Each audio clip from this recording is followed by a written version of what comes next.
really bad.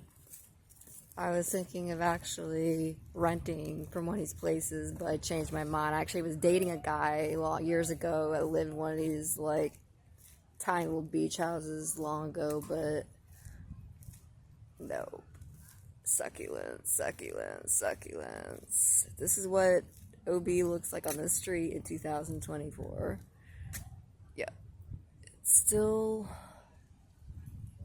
it's what it looks like. It's